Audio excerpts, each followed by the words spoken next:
All right, everyone. I hope you guys are ready and excited for our last talk here today at the main stage. It's a talk that I've been looking very much forward to. It's a super interesting topic about sustainable digital growth.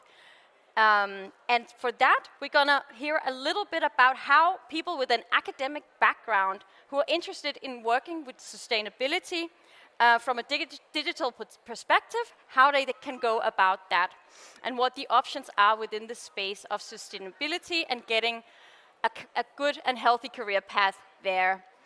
To that, we're going to have Maria Osipowska from the city of Frederiksberg, and we're going to have Christian Storm Jørgensen from Typo Consult. And I'm just for the last time of tonight going to introduce you to the QR system, where you are able to scan this QR code and you can ask questions. We will also be having the QR code up here on the screen when we do the QR session, Q&A session in the end. So, give a warm hand to Maria and Christian. Are we going to do one at a time? Thank you. Maria first. Thank you. Thank you. Hello, everybody. Welcome to our presentation about sustainable digital growth, sustainability, and digitization as a career path. My name is Maria. I work as a business consultant and recruitment consultant in Business Services Frederiksberg Municipality. So I think I have one here, there. My educational background is that I have a Master in Arts in Design Management, in other words, creative strategy and business development. So I have several years of experience working with product development, innovation, business development, design thinking, and now also recruitment. So today I'm here to share a little bit about who we are at Center for Academics and how we engage with sustainability. And I hope that I can provide a little bit of inspiration for you job seekers, but also the companies, and that you can see what the possibility is to hire an employee for the green transition.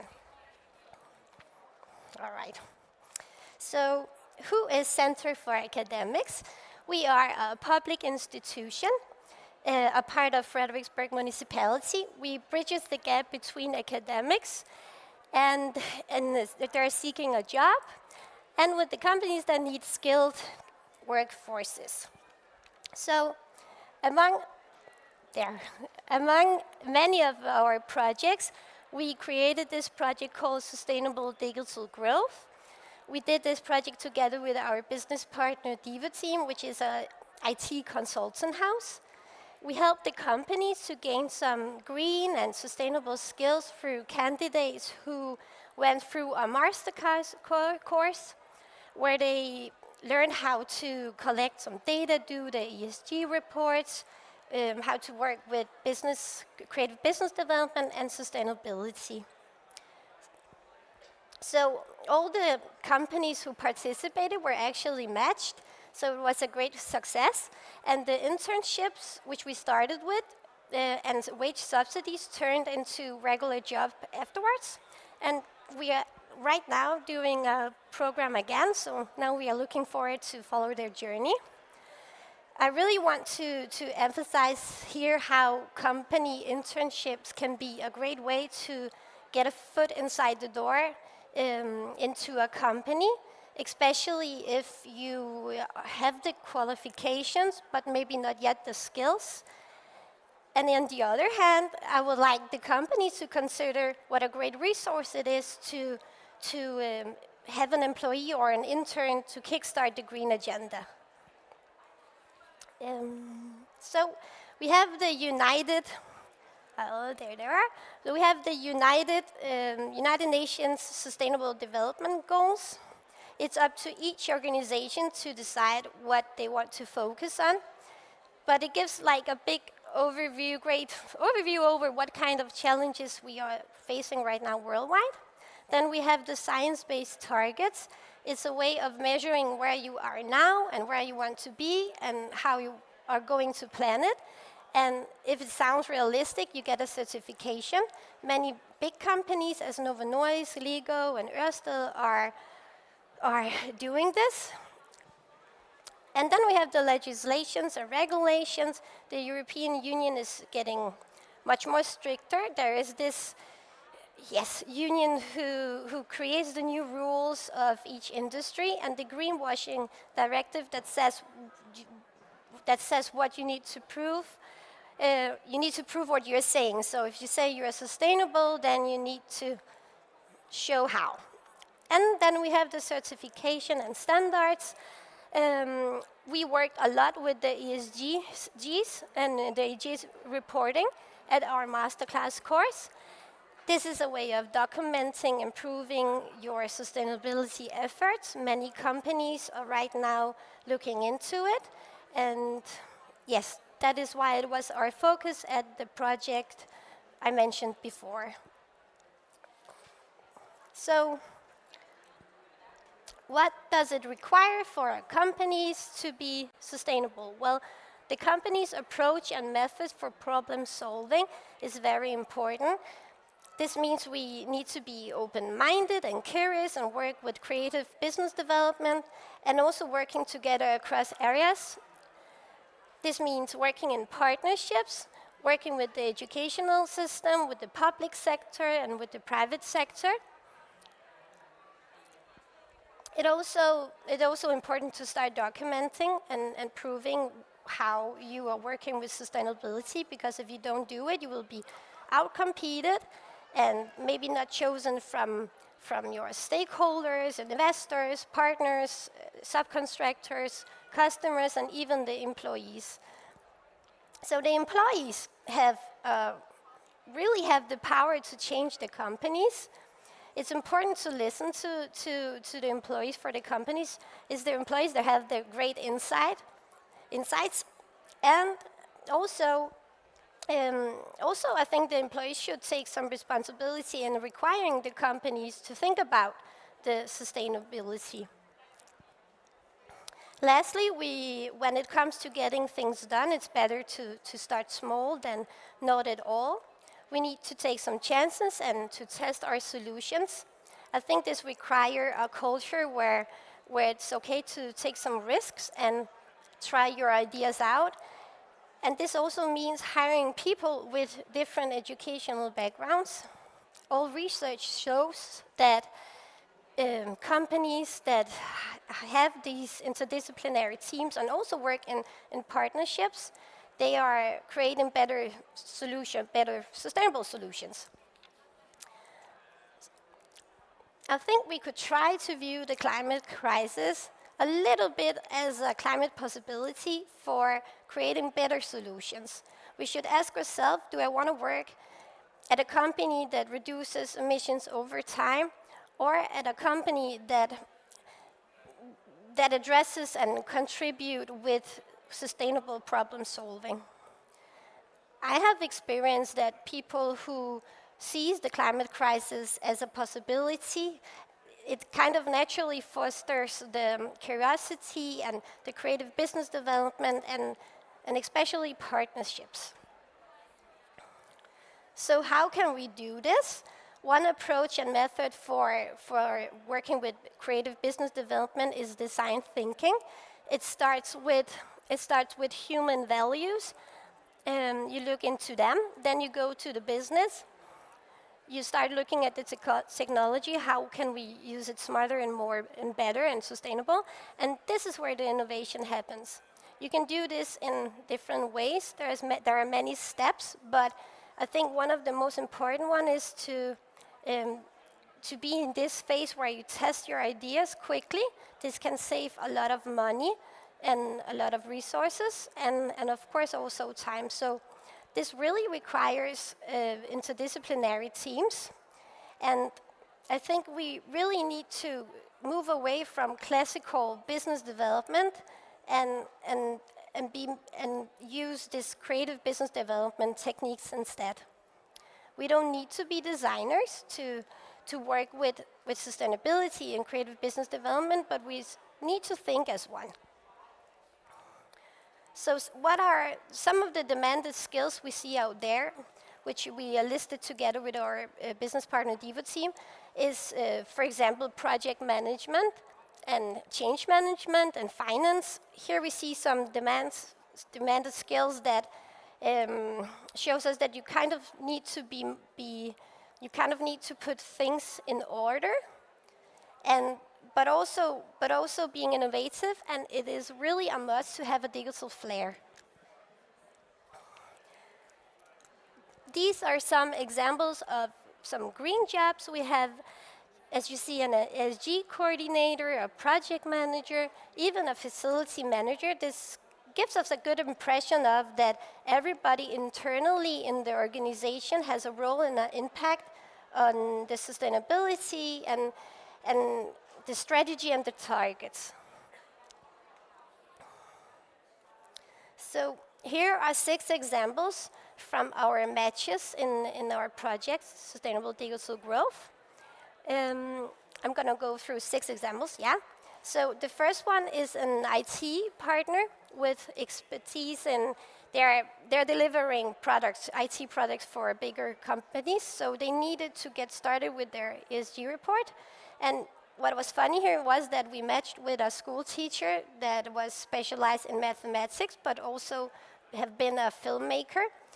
And what we see here is a combination of skills in data collection and analysis, but also the ability to communicate the information.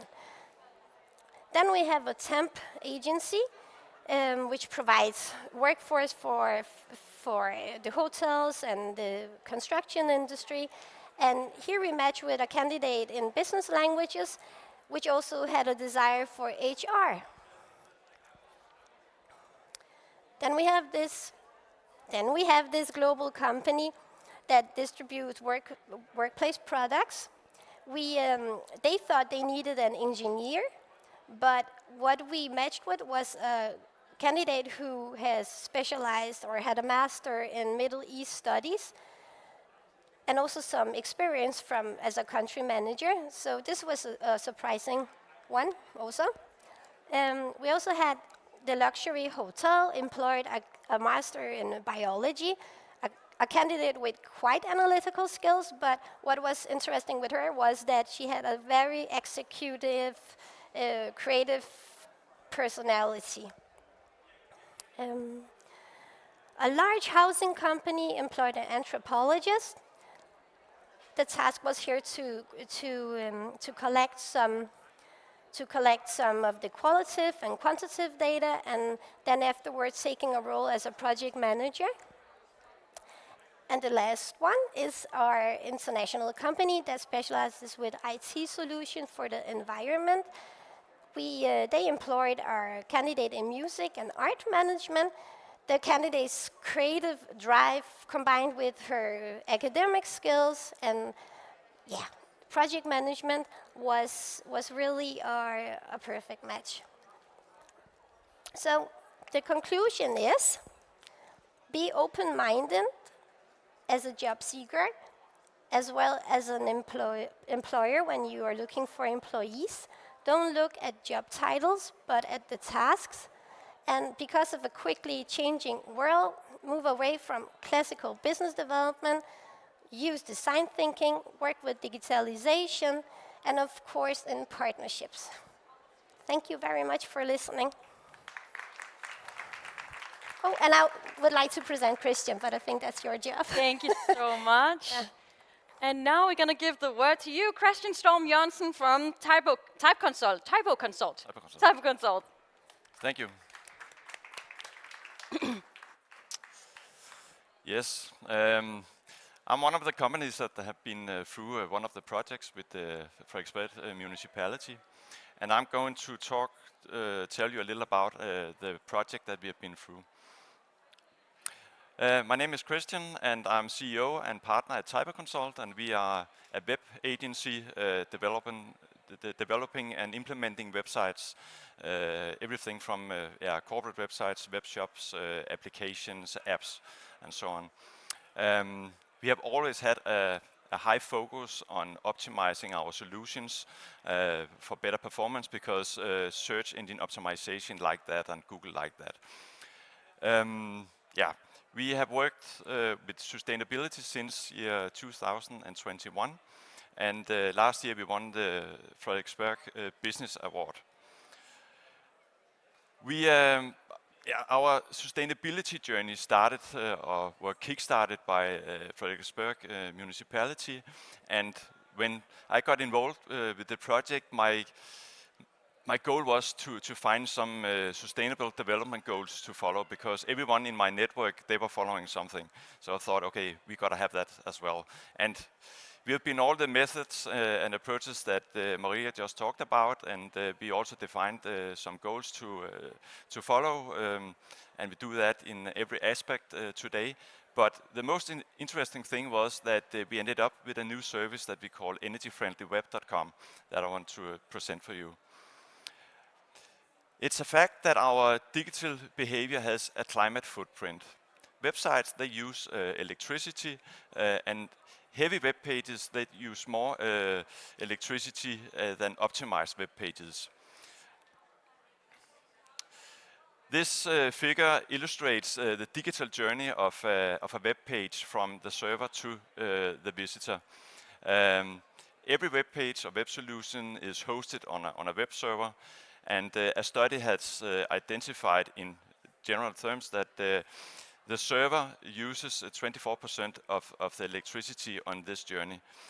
Then the website, the data is transferred over the internet through cables, through access points to the user. And the data transfer takes 32% of the energy consumption. And at the end, the data, the web page, ends up at the user's device, and that could be a smartphone or a computer screen. And 44% of the energy consumption is actually related to the presentation at the user. This is an illustration of how it looks, but in real, it's not possible to calculate every digital journey, because there's too many black spots. But yeah, let's say one page travel. Let's say a front page weighs 1 megabyte of data. It will have a climate footprint of 1-2 grams up to 7 grams. And here I have some other examples of footprints. An email has a climate footprint of 4 grams up to 50 grams, depending on if you have some images or documents attached. A Google search has a footprint on 0.2 to 7 grams, depending on how complicated the search is.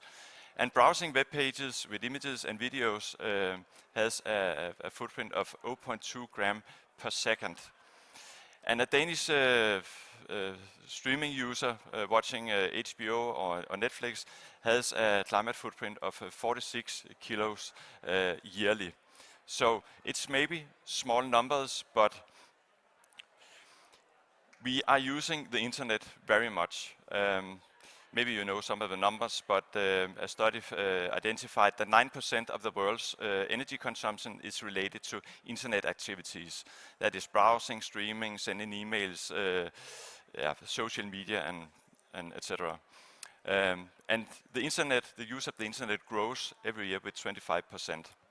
Another study identified that a Dane, or 66% of the Danes, they use the internet more than 2 hours a day, and they are scrolling 170 kilometers on their computer screens yearly. And on their smartphones, it is 130 meters daily. So the small numbers in the real world is actually, or global, is very, very large, and makes a very big climate footprint.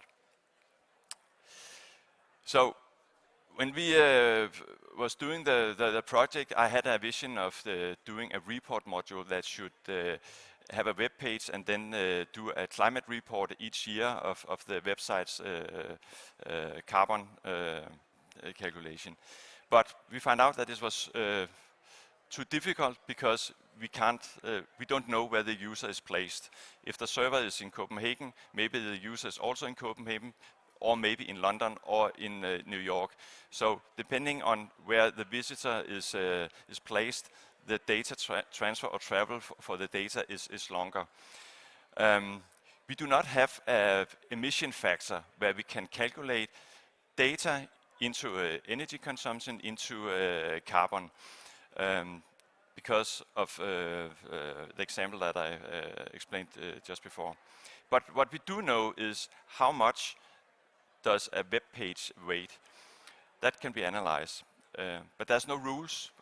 There's no one says that a web page can only weight so and so much. But we can see, and we know because we have worked with the development of internet or web pages for more than 20 years, that a page should be under 1 megabyte. And you can make it, if you're very good, you can make it so it only have a weight on 250 kilograms.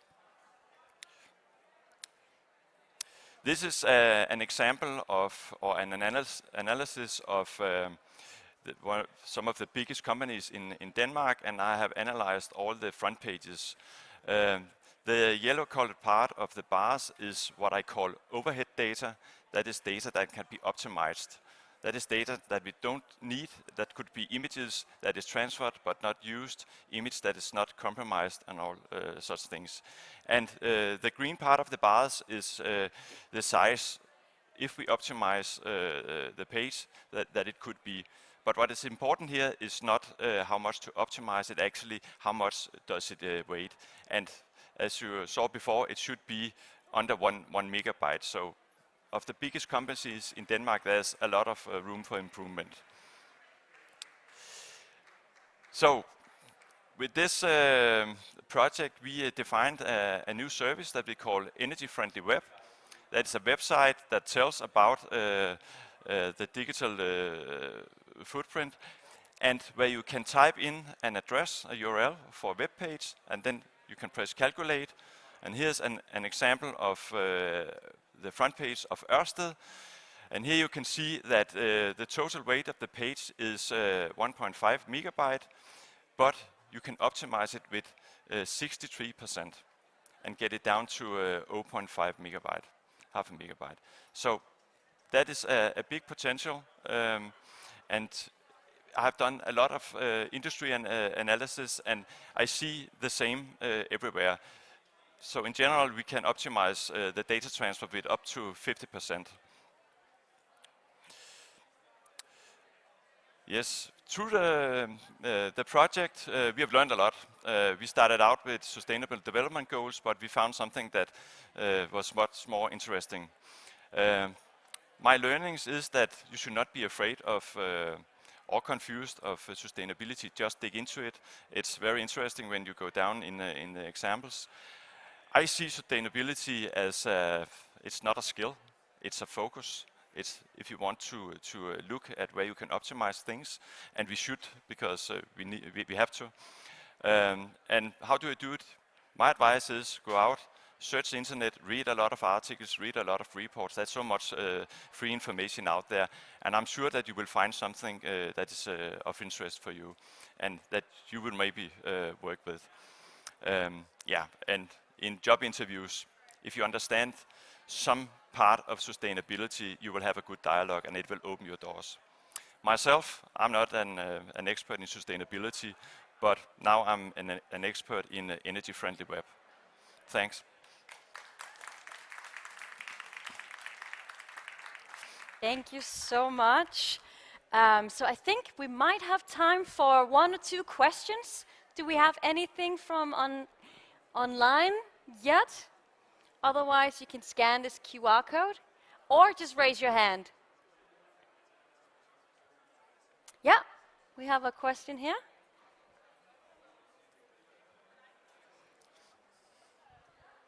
Hello, can you hear me okay? Yeah. First of all, I just want to say thank you for your presentation. Just hold it closer to your mouth. Yeah, like that. Yes. All right, sorry. Thank you very much for your presentation. It was one of the most interesting that I've seen here. I have never. Is this better? Yes. A little higher. Yeah.